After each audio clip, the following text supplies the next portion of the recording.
Mr. President. Yes, Senator Cayetano. Mr. President, to be fair to Senate President Pro Temp and to the gentleman from Pampanga, I was going to say I'm out of order in my move, in moving for a point of order, because you cannot have a point of order without stating Why? why. Where is the what's the basis so that the presiding officer can determine whether it's in order or out of order. At hindi naman ako parating out of order, Mr. President, di ba? So I was just trying to explain to my good friend, Senator Pangilinan, we both believe in what we're fighting for, moral ascendancy. So if we pass the resolution in its general form without saying the statements, if there are officials, again, Mr. President, ulitin ko ha, I'm not against Commodore Tariela. For all I know, he did 1,000 good things. Pero yung isa na naka-uniforme siya na may caricature, uncalled for, undiplomatic, hindi official yon. So I would rather, Mr. President, that we make it clear that we cannot vote on a resolution condemning statements, even if you say the nature of the statements without knowing the statement. Last point, Mr. President, the majority leader wanted to clarify, mali ata rinig niya. Ang sabi ko, in the 19th Congress, kaya unanimous yung mga resolution, kasi klaro kung ano kinokondem eh. Yung water cannon, yung claims about territory, etc. And then yung reply ng Chinese embassy was, how do I put it? Kung baga, parang patas, Mr. President, na ano. Pero dito kasi, Mr. President, simple lang po, no? Kung si President Bongbong kinarikature ng general ng China, pababalikin ko talaga yung ambassador natin pag hindi siya umangal.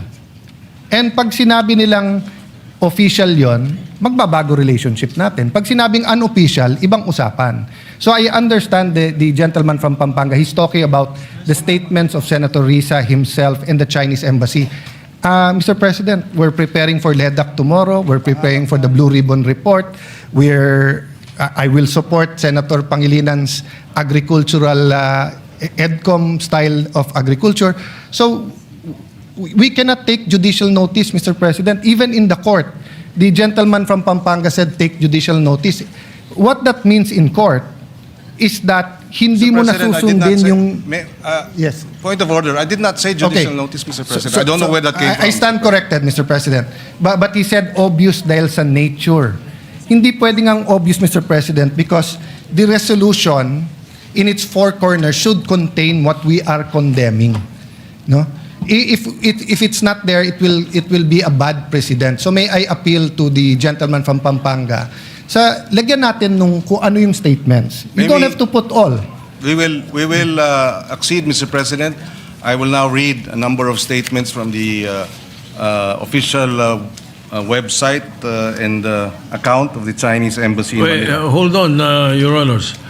If you will be reading it into the records, are you going to put it as an amendment? No, if Mr. you President, just for the information of the because instead of attaching it, Mr. President, we will just place it on record so that that will suffice in terms of being able to for provide reference. for reference, Mr. All right, President. let's do it that Mr. way. President, just for comfortability, I'd rather it be an annex or an amendment. Kasi pag binasa lang dito, Mr. President, mahirap eh. Kailangan pagka binunot natin sa bills. Mr. President, it's an appeal. I'm not saying I'm totally correct, but if you look at future resolutions, we want to be able to get the resolution and be able to judge it in its four corners. Hindi yung bubuksan mo pa yung record. So if we're condemning something, so for example, Mr. President, babalik ta rin ko ha, I'm congratulating the Chinese ambassador. Baka naman i-congratulate ko siya na something na laban. Kahit ilagay ko doon, for his magnanimity.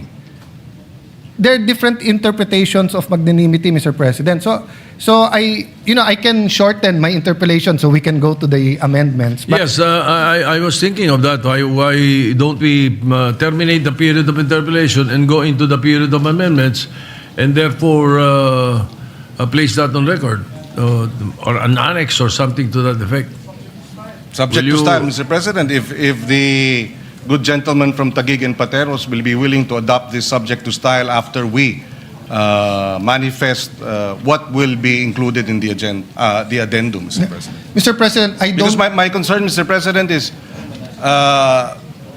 the good gentleman, of course, that this is prerogative. If he wishes to request it, that a clean copy be produced, and therefore they can go through it, etc., then we will not be able to adopt it today, Mr. President. Maybe not even tomorrow, I don't know, because there might be another reason for Mr. us not to President. adopt it, Mr. President. All right, Mr. Senator. President, this is not a bill, it's a resolution. So, the clean copy, we've done it before on the screen. Yeah, we can do that. Wala naman second, third reading, Mr. All right. President. In fact, I'm offering to shorten my interpellation. Interpellation. I just All right. have one or two questions about the whereas clause and the resolution clause, Mr. President. Then, but Mr. President, you know, it's not personal and it's not about this topic. It's really about proper order in the resolution. Mas maganda isang bunutan ng resolution. We know what we're condemning. Yes, Mr. President, and we appreciate the points raised by the good minority leader, just as I hope he appreciates that this is the third request to postpone the matter in terms of voting. So I hope he understands we'd like to vote on this matter already. Yeah. Mr. President, not to prolong, but why is there a request to postpone? Because we requested a hearing.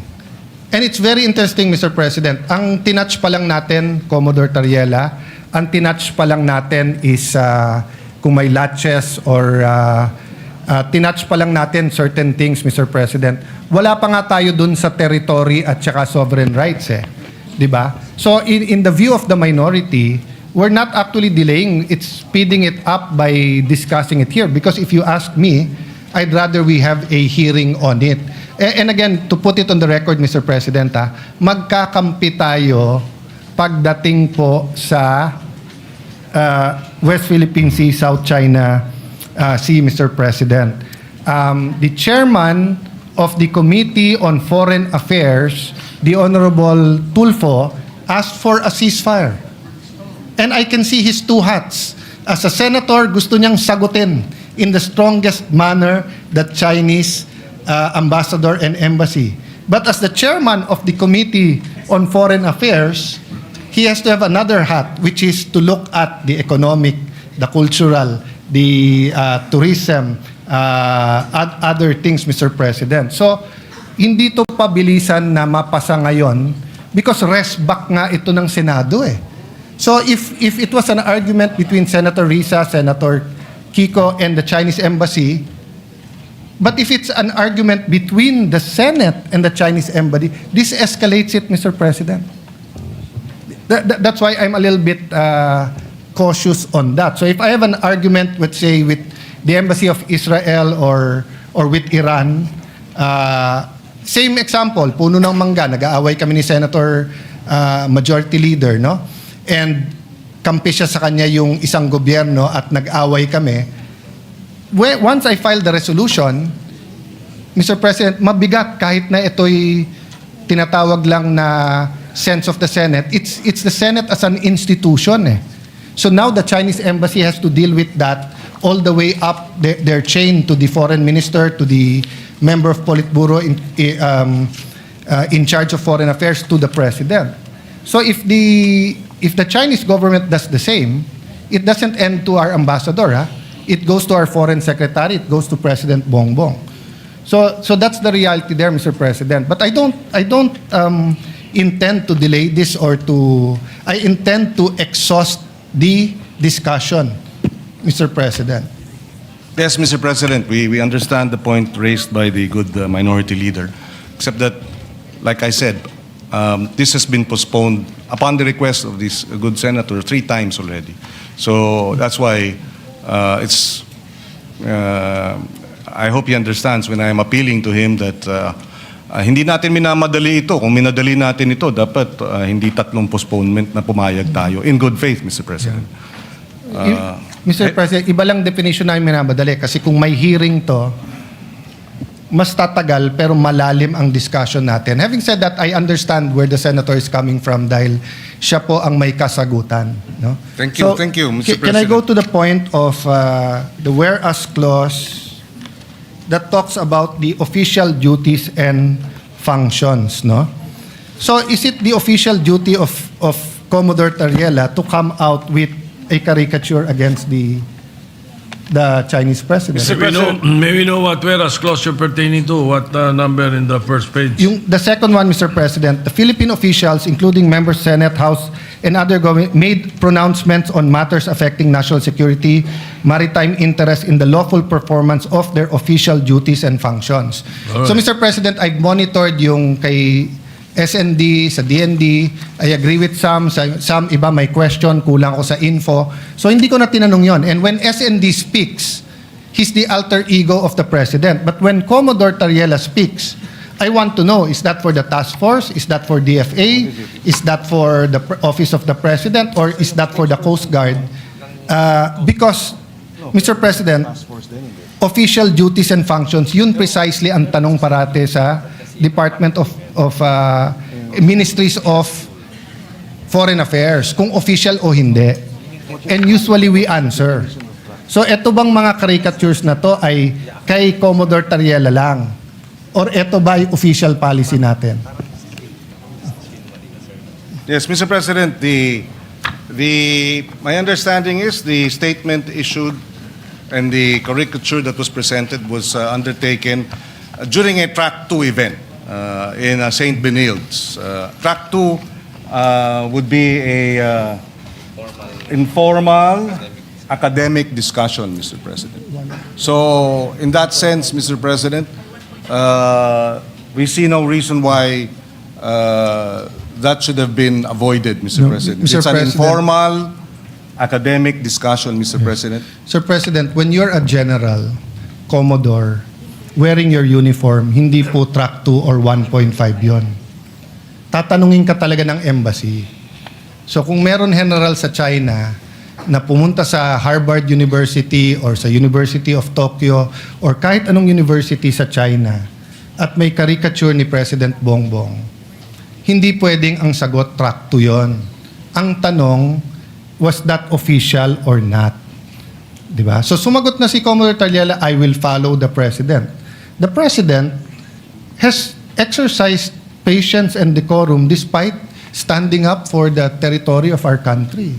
It's very important that we make it clear here. So if my staff, who is a member of the Senate, goes to a track 2, tapos may caricature siya ng kahit sino sa mga senador dito, papagalitan ko siya at sasabihin ko, subject ka ng Ethics Committee. Lalo kung naka-uniform siya at nakalagay Senate of the Philippines or Office of Senator Alan. I cannot answer you na this is democracy, Mr. President. Kasi may rules tayo eh. And they're representing the Senate. Now, if on their off time, they attend the rally for pro or anti-divorce, for example, no?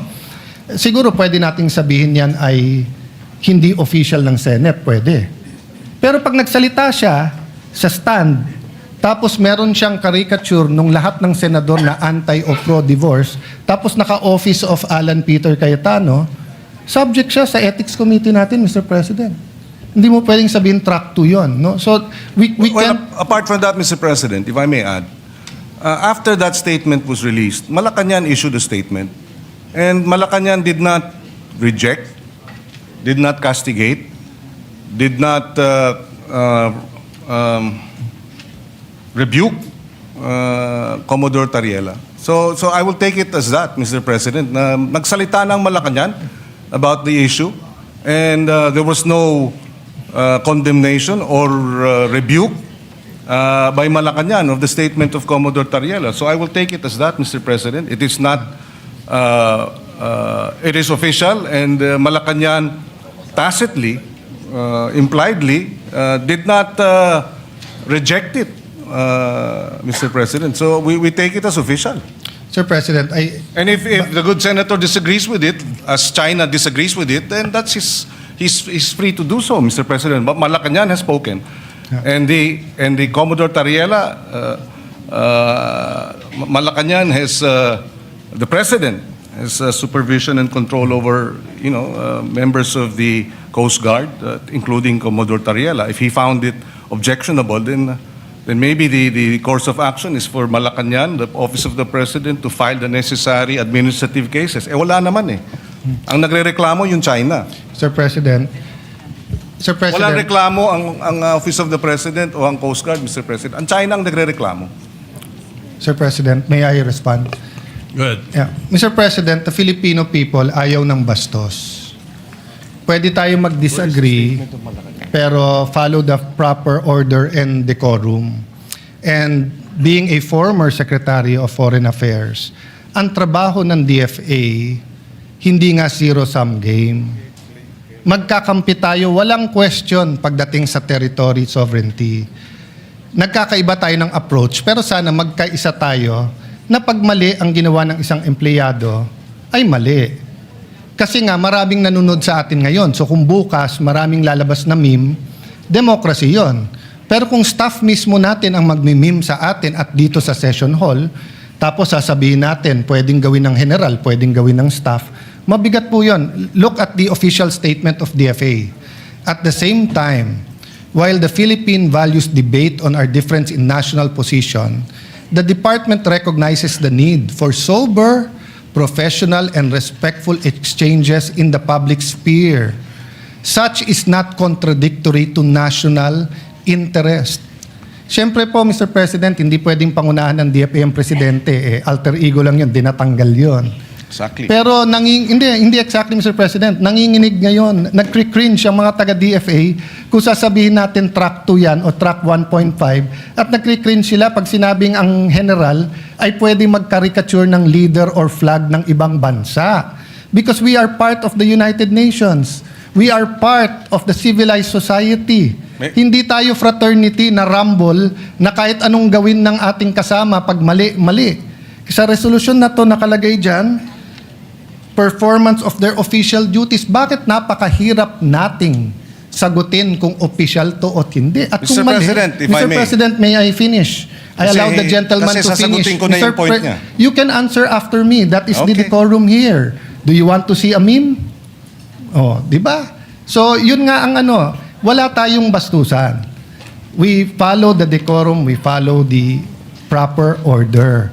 But ang sagot parate, China ang umaangal dyan. Wala po tayong angal sa ginagawa ni Commodore Tariela pagdating sa ating national territory. Wala tayong angal po sa ginagawa niyang information campaign. Wala po tayong angal sa pag-build ng Coast Guard, sa pag-aangal sa mga nangyayari tungkol sa skirmishes with the Chinese Coast Guard, no?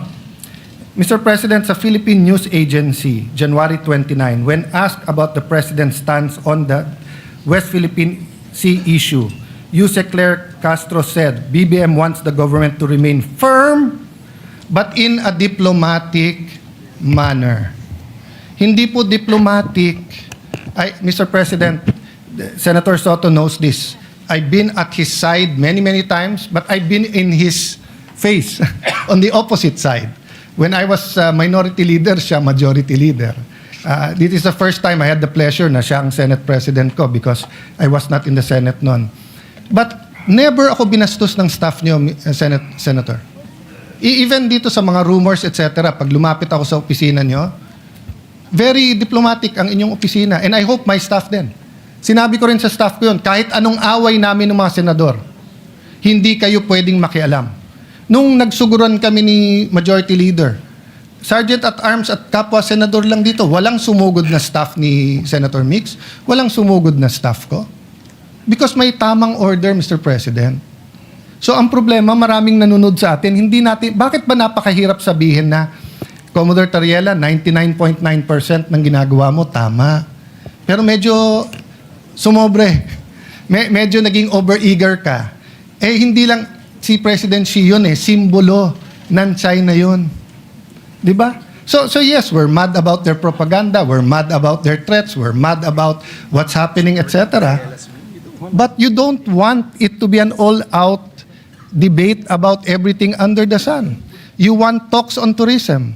You want talks on OFWs. There's also hundreds of thousands of Filipinos in Hong Kong, in Macau, and kahit undocumented, marami din sa Shanghai, meron din sa Beijing. Di ba? So, we want that level of civility. Yun lang naman ang tinatanong eh. Can the Senate not condemn those who are to be condemned because mali kung paano kausapin, ituring, ipaglaban ang stand sa mga senador natin? Pero yung isa nating empleyado o kapwa-empleyado na Commodore sa Coast Guard, hindi ba natin pwedeng sabihin, Sir, we respect you, pero wag kang pupunta sa university na ka-uniforme tapos ganyan ang presentation mo. Un-Filipino yun, medyo masama ang dating. Mr. Yun lang naman issue doon, Yes, Mr. President. Just to place it on record, para klaro din sa mga nakikinig, walang banggit ni Commodore Tariela sa resolution. Wala. So, hindi ito tungkol kay Tariela. Kasi kung kay Tariela lang po tayo, medyo nalilihis dun sa mas malawig na usapin ng resolusyon. So walang pangalan ni Tariela, Commodore Tariela rito. Number one. Having said that, tinanong ang Malacanang at tungkol nga sa mga bitiw na salita ng mga opisyal. And I quote, when pressed whether the President stands by the statement of Philippine officials on the West Philippine issue, Castro said yes. So whatever our agencies are doing to fight for the interests of our country, that's what the President wants. And that's also what he has ordered. So if the President found Commodore Tariela's statement as unpalatable or unacceptable, then he should have said so. He did not. So having said that, again, I will reiterate, if he was wrong, then Malacanang should have castigated him and reprimanded him. Malacanang, in fact, supported the statements of the officials, official statements. So I think we should support Malacanang's position, and we should support this resolution, Mr. President. Sir President, to reply to that, number one, Malacanang said na yung statements at stand ng bawat opisyal, lahat tayong question doon. Nagkakaisa tayo lahat. Lahat tayo nagsasabing atin to. Whether we mean atin to in terms of territory or whether we mean sovereign rights. Kung ang sinasabi ng gentleman from Pampanga, wala ang pangalan ni Commodore Tariela dito, so wag natin pag-usapan, ang problema po, mali ang argument niya kasi walang pangalan ni isa dito sa resolution na to. Di wala tayong pinag-uusapan kahit anong opisyal ng Pilipinas dito. You know, sabi niya, Members of the House, Mr. President, members I'm of not the yet Senate. finished. Please don't interrupt. Konting decorum lang tayo po. Di ba? Kasi maraming gagaya sa atin po dito. Ang nakalagay po dito, members of the Senate and the House and other government officials. Wala pong pangalan ang senador, wala pong pangalan ang congressman, pero meron other government officials. Hindi ba ho other si Commodore Tariela? That's why I was asking, when we talk about official duties and functions, linawin natin. So kung attending forums is part of his duty, I will support that. If his presentation is the Treaty of Paris, the amendments with the United States, the UNCLOS 1, 2, and 3, kung papakita niya yung arbitral award, kung papakita niya kung paano kinakawawa ang ating mga Coast Guard, then let's do it. If we have to inform our people more and be on TV programs, etc. Ang question, a picture paints 1,000 words. So, para mong sinabing wala ka namang tinawag na magnanakaw. Pero yung caricature mo, nagnanakaw siya. Sinabi mo, wala kang tinawag na corrupt. Pero yung picture na nilagay mo doon, corrupt. So, reciprocity is basic sa DFA, sa Ministry of Foreign Affairs. Whatever we say here, the United States is watching, France is watching, Israel is watching, Palestine is watching. So I don't want these countries to do a caricature of President BBM and then sabihin nila, sabi naman nyo sa Senado, okay to eh. Di ba? That's why I'm clarifying. Official ba to? Hindi ba napakahirap sabihin ng hindi official yan? Kasi ang kasunod lang simple nun, wag siya mag-uniforme at wag siyang magpapakilala during that event na spokesman siya. Di ba? Ngayon, Mr. President, will his presentation be diluted in any manner if he didn't show that caricature? Hindi naman eh. Hindi naman. So, the gentleman keeps asking me about the other members of the House of Senate. Kung wala akong nakikita problema doon or hindi ko pa napag-aaralan yun, that's beside the point. Ang pinag-uusapan natin, what is all over the news na minomonitor ng lahat ng ASEAN countries. Minomonitor ng trade attaches nila. Minomonitor ng labor attaches ng iba't ibang bansa para makita ang Pilipinas ba, ano ba values nito? Marunong ba to sa diplomatic, hindi lang niceties rules to and everything, Mr. President. That's why, kaya humaba yung discussion, simple lang ang tanong ko Official duty ba ng isang general maglabas ng caricature ng Pangulo ng ibang bansa? Kasi obvious ang sagot doon, hindi. Hindi sagot doon na kung ano sabihin ng Malacanang. Maraming sinabi si Duterte na sinabi ng Congress before, mali yun. Di ba? Hindi naman natin sinagot dito sa Senate na basta't sinabi ni Duterte, tama. Basta't sinabi ni Arroyo, tama. Basta't sabihin ni Pinoy, tama. Hindi. Kaya nga may Senado May check and may balance. So pag yung isa sumobra, pag sumobra Supreme Court, may check. Pag sumobra Congress, may check. Pag sumobra ang executive, may check. Second, you have to look at the character, demeanor of not the office of the president, but the president himself. The president himself, hindi niya style to call out employees in public. Hindi niya style yun na ikaw tama, ikaw mali, di ba? But everyone knows na mali na tirahin mo yung Pangulo ng isang bansa with caricatures na naka-uniforme, general ka pa. So, can you imagine, Mr. President? I'll give you an example. Si President Trump at yung North Korean president. Kasagutan sila. They went to name calling. So tinawag ni President Trump na rocket man. Sumagot din si Kim Jong-un, no? Walang problema yun, Mr. President, kasi official yon. Kasi pag ginawa ng Pangulo in international affairs, susunod na yon. So kung may mga opisyal ng gobyerno sinunod si Trump at tinawag siyang rocket man, which I think the White House spokesperson, I'm not sure the Secretary of State if they followed, but then nung nagkaroon ng meeting sa Singapore at nagkamayan sila at umibay yung asta ni President Trump, he was still firm, he still drew the red line, but hindi na niya inaalaska ang Pangulo ng North Korea. You expect na everyone beneath him toes the line. Sa atin, nakita nyo naman po, kumakamay. Lumapit ang Pangulo. Was that APEC or ASEAN, di ba? Just so that ma-communicate, may dispute tayo pero neighbors tayo. Di ba? Para ma-dispute, walang personalan to. For whatever purpose, I admired President Marcos for going near the Chinese president. And then may general ka, ganito nangyayari, tapos hindi kayang sabihin ng Senado, mali. So the gentleman from Pampanga expects the Senate to say na mali ang Chinese ambassador sa pakikisagutan kay Senator Risa sa kanya, pero wala tayong wherewithal, wala tayong pakialam, sabihin sa isang general, boss, mali ka naman kasi. So, hindi pwedeng pag senador, meron tayong immunity, mas mataas tayo sa iba, pag tayo tinira, rest back agad ng Senate.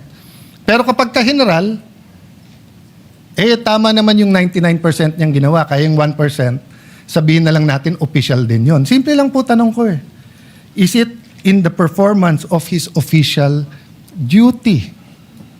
Ang bigat po niyan kung sasabihin natin yes. It will ripple not only through our military, but it will ripple in time. It's being watched by students who will be our future diplomats, Mr. President. So I cannot stand here and accept na yung mali pwedeng maging tama. Again, Mr. President, if it is rhetoric, president to president, we're uncomfortable with it, but it's part of the negotiating eh. So President Trump does that a lot. But once na tumigil siya, once nakamayan na, tigil na rin lahat nung nasa ilalim niya. Hindi naman pwede ang sasabihin natin dito, ang mali ang presidente. Kasi siya, hindi niya binabastos ang Chinese president. So ang general ang tama, ang mali presidente. You cannot reconcile that. No, it defies logic, Mr. President. What the president does, the executive follows. Tayo sa legislative, pwede tayong mag-comment. Pwede tayong mag-resolution katulad para kung ano ang tama at mali. That's why, Mr. President, I want to know, sino-sinong official ba to? Sa Senate, sa House, sa interest nila. Kasi yung DND, medyo klaro yun. Nakita ko yung mga statements, etc. eh. And yung DND, mismong si SND ang nagsasalita. So in behalf of the President yon. So kung gustong i-correct ng Presidente yon, i-correct niya. Hindi naman spokesman ng Presidente ang nakikipagdebate dun eh. Hindi naman spokesman ng DND. At sagutin man nila, sinabi na ni DND, yun din ang stand niya eh. Eto po, hindi. At yung DND po, despite my agreement or disagreement with the Secretary of National Defense, I haven't seen anyone in the DND come out with caricatures of generals of the opposing side or of the president of the other side. Our generals are officers and gentlemen.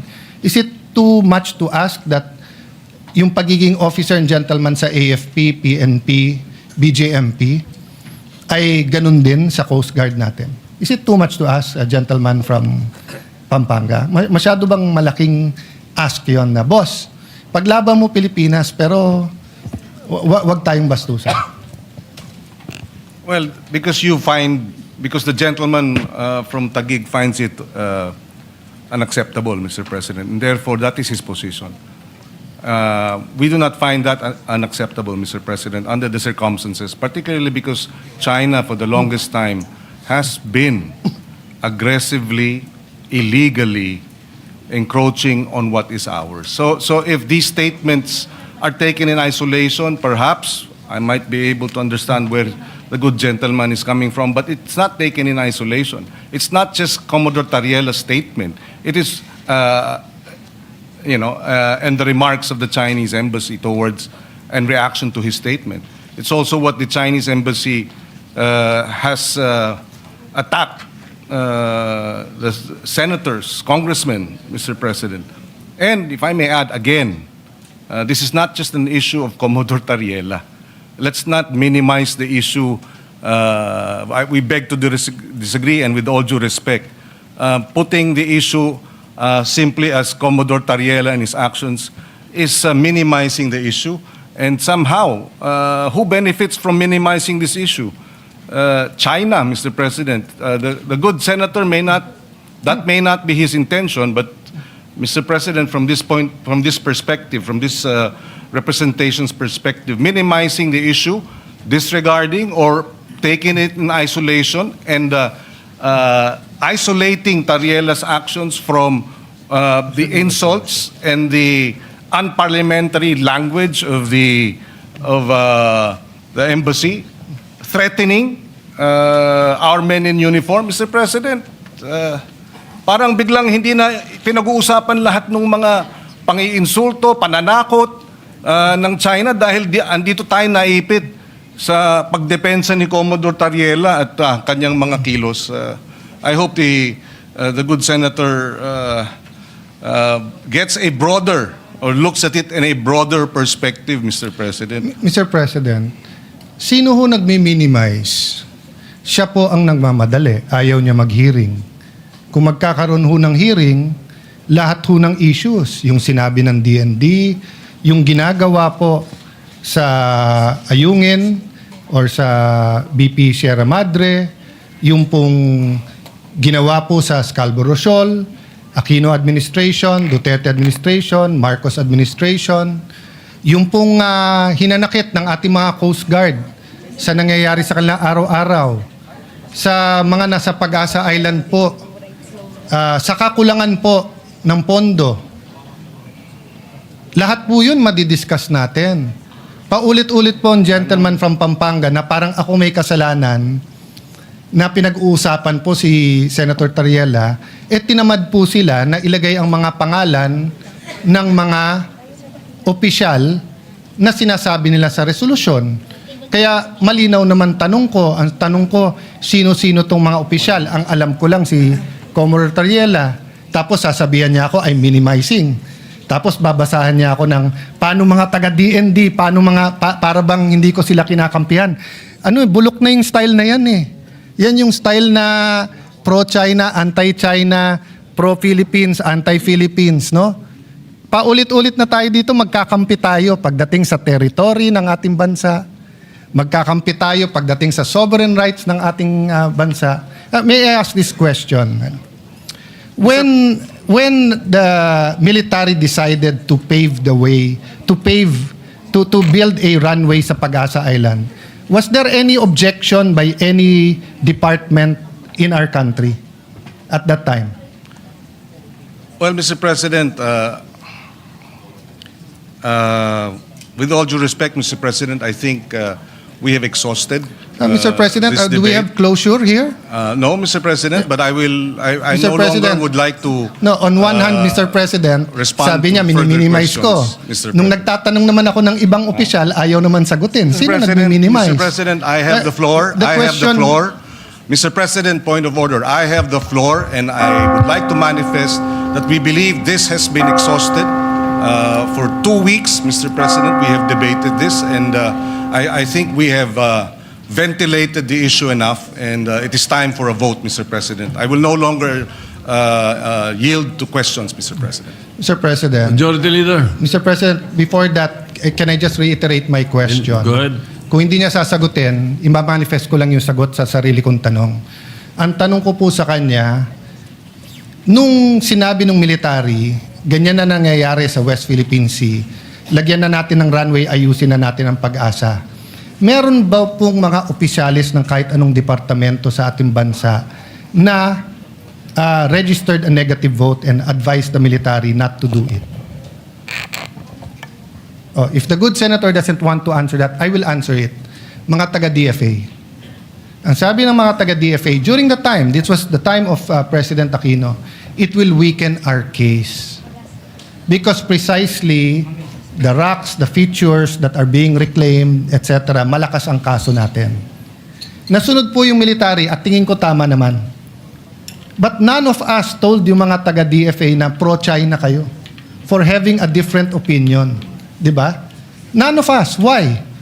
Kasi iba trabaho ng DFA sa DND. Iba trabaho ng DND sa Coast Guard. So, Mr. President, dapat burahin na natin yung nagdi-discuss tayo ng maayos. Napikon ka sa statement ng iba, re-rest back ang senador. Buti nga, sinasagot kayo eh. Mas malaking insulto kung hindi kayo sinagot eh. Sinagot kayo, edi magsagutan kayo, pero gusto nyo, buong Senado ang re-rest back nyo. Ako, kung may kadebate akong embassy, kami lang yun. Kung kailangan ko tulong ni Brother Robin or ni Senator Marcoleta, kakalabitin ko, tulungan. Pero hindi ako magfa-file ng resolution sa Senado para sa tulungan nyo kami, bugbog kami sa China. Tapos pagka hindi ka pumirma, pro-China ka. China lang ang lumalaki dito. Okay. We'll go to the corollary question there. I was going to ask the gentleman, ano ang ilan responsibilities natin under UNCLOS? Will the gentleman answer that or will I answer myself? So since the gentleman will not answer that, I will answer it myself, Mr. President. So under our maritime entitlements, meron din responsibilities doon. For example, Mr. President, managing our maritime resources. So walang problema yung non-life, for example, natural gas, di ba? Siyempre yung ecological balance lang dyan. Pero let's say fish, let's say yung mga coral reef. Trabaho ng Coast Guard siguraduhin na walang nagda-damage niyan. So kung ang Coast Guard natin at Coast Guard ng China ay nag-aaway parate, mahirapan silang dalawa na i-enforce ang mga restriction na nakakasira ng ating environment. That's why, in the past administration, everyone was allowed to speak except the Coast Guard because of the next responsibility, the prevention of life and ano yun? What's the there's a official term doon, but since walang taga ano dito, prevention of loss of life and so may official term yan, Mr. President. Ang punto nun, kapag ka may barko halimbawa na lumulubog o nabangga o tinamaan ng bagyo, you cannot say no. You have to help. 'Di ba? Magtutulungan kayo. So kung ang Coast Guard ng China at Coast Guard ng Pilipinas ay hindi magkasundo, kawawa yung ating fishermen. That's why unanimous yung ating resolution about water cannon. Our diplomats have been telling China the same thing. Mag-away yung iba pero wag yung Coast Guard natin. Kasi kung may fisherman ka rin na Chinese at may kailangan yan, tutulungan din ng Pinoy yun. Wala nang nationality pagkabuhay na. Di ba? So, two sides eh. On one side, we are advocating umayos naman yung Chinese Coast Guard. Pero kung papayagan natin, yung spokesman ng Coast Guard naman natin ang mambastos, hindi mangyayari to. So anyway, Mr. President, marami pa akong gusto sabihin, but siguro dahil may LEDAC tayo tomorrow, maraming importante. Ang question ko lang, Mr. President, paano yung amendments? Hindi ba natin ilalagay kung anong mga statement na to? Kasi paano natin pagbobotohan kung hindi natin alam kung ano yung mga statement na to at sino tong mga opisyal? This resolution is so general. Mr. It can President, mean anything. Mr. President, I'm not yet finished. You said you don't want to speak anymore, then don't speak. It's your privilege. But if you don't like what I'm saying, Mr. President, no, Will you please tapos address na ako eh. Point of Tapos na order, ako. Mr. Please President. address the chair. Do not address I'm sorry for that, Mr. President. Yes, Mr. I'm sorry for that, Mr. President. We move to strike off the record the... I withdraw that statement, Mr. Thank you, President. Mr. President. I apologize for that. All right, the statement is Yes. withdrawn. Perhaps what we can do is that let us then terminate the period of interpellation and open the period of amendment so that we can incorporate the amendments proposed if the sponsor will moved. accept or not. I agree with you, Mr. President. Jordi. No objection. So move, Mr. Yeah. President. No objection. Majority Leader. Yes, but before